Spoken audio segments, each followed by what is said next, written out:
everybody? Today we've got VW Golf GTI. We've got it in a great color. Now let's see if it's a great car. Let's check it out. Okay, so as always, let's start from the outside. Classic VW Golf look. This is a 2021. Looks very similar to all the other ones. Big difference, you know, the rims are always changing just depending on the year, so that can be a giveaway. But standard VW Golf little hatchback. You got some chrome little tips back here. You got it all. I mean, it's iconic when you see a Golf or a GTI. You always know what it is. And in case you forget, check out these red calipers that say GTI. Also, seems pretty easy to curb these rims because they are flush with the tire, so that could be unfortunate for some drivers. Not all, but some, you know. Parallel parking may not be their strong suit. But anyways, comes with the 18-inch rims. Got some Pirelli tires. Pretty much good to go, good for a rip. And that's pretty much it. Oh, I will mention, I do like the black metallic. It's like a flake. It's a really thick flake. I don't know if you can see or not, but it's kind of cool actually, the paint. It's got some sparkle to it, you know? We like the sparkle. Anyways, let's go inside and check that out. Okay, so moving to the inside. Nice, easy to read gauge cluster. Super easy to use, whatever this is called, cruise control, that's what they call it. Super nice, easy to use. Sometimes car companies try to complicate these things. Like, this just keeps it simple.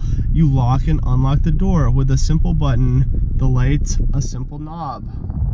Interior lights, simple dial.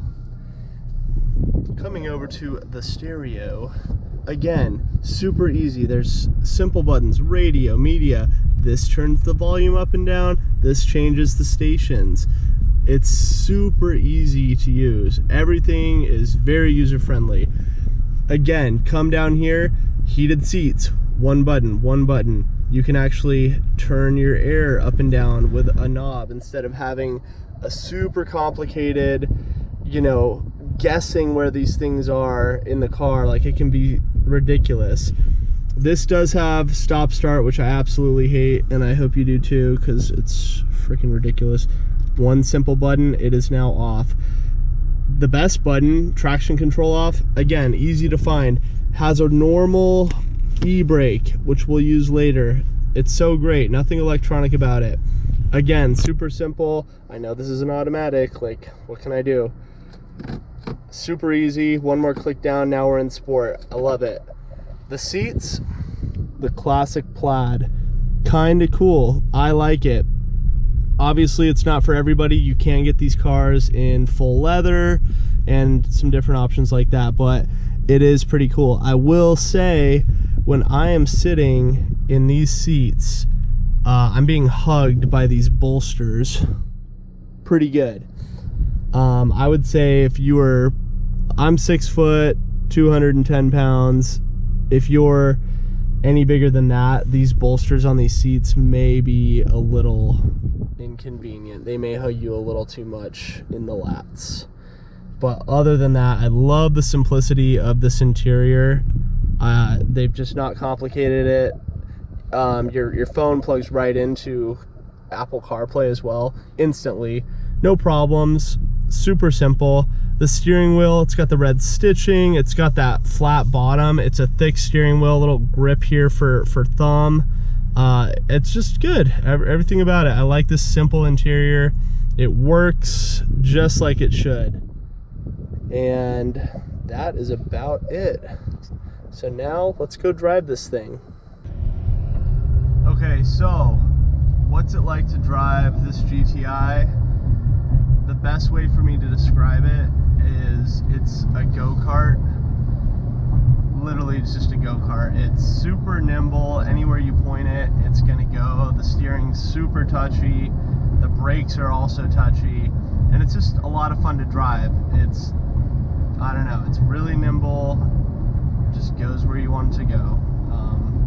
The fun thing about it is I actually like coming up to stop signs and stoplights, because that means I can accelerate as fast as possible to the posted speed limit and maybe a little beyond. Kind of like this. Little tire spin. And 60. It's pretty quick, and the thing about it is it's noisy. It lets you know that you're accelerating. It's fun. You can feel that turbo spooling up. You can hear the turbo spooling up. It's a lot of fun, and I guess that's what makes it even more go-karty, is just the fact that it lets you know that you're having a good time, and you want to use that gas pedal as often as possible. So again, coming up to stop signs and stoplights is actually a fun thing, because then you get to accelerate again, which is, in my opinion, the most fun part of the car. So we don't mind that. And it spins the tires every time. It's kind of funny. I don't know, you can probably go through these tires pretty quickly doing it like this, but it's worth it. Now let's talk about the numbers, because that's always the best part anyways. 228 horsepower and 258 foot-pounds of torque, which is quite a bit in a car this size. You know, the numbers always keep getting bigger and bigger, and it does, I mean, it shows. Every time I take off, at any point, the tires are slipping, the traction control light's coming on, which reminds me I should turn that off and see what we can do. 0 to 60.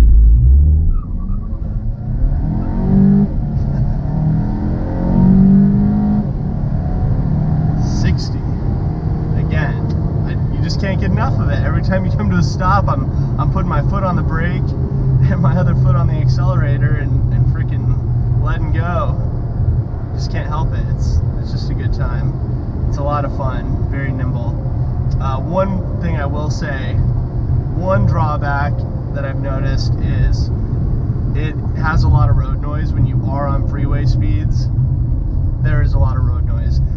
But again, this is a $30,000, little ripper of a car. It's not some luxury sedan that's sound deadened and made to be quiet and, ridden in by executives. This is made to have fun, have a good time, and that's exactly what it does. Nothing more, nothing less. So a little road noise is okay.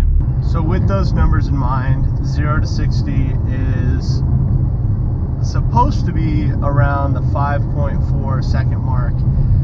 And it's not the fastest car you're ever going to drive, but it is a lot of fun getting to that 60 and beyond mark.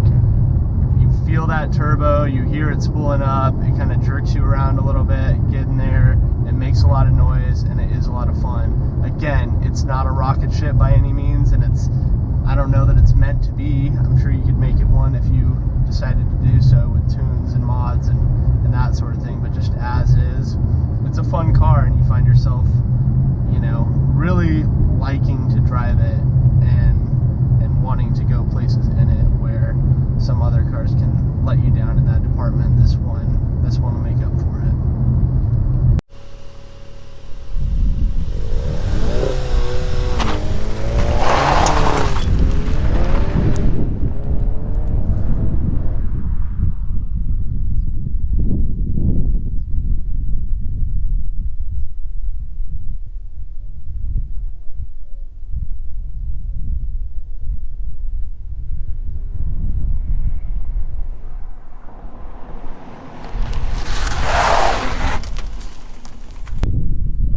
So we've checked it out, driven it, we've gave it some gas, we've looked at the interior, looked at the exterior.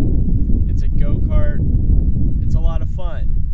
If you like GTIs, you like hatchbacks, this is a great choice. It doesn't really get much better in the hatchback realm of things. So again, great great VW. I had a lot of fun driving it. I would say if you're looking for a fun car, a reasonably priced car, $30,000 new, it's doable. Take a look at the GTI, see what you think. Zippy, fun, and a good time. Other than that, I'll see you guys at the next review. Hey, thanks for checking out the video. If you haven't seen last week's or any of the previous ones, go back. They're a good time. Lots of fun cars to check out. And keep an eye out for the future videos coming out. At least once, twice a week. Gonna have new cars and new things to talk about. So just like and subscribe and we'll be good to go. See ya.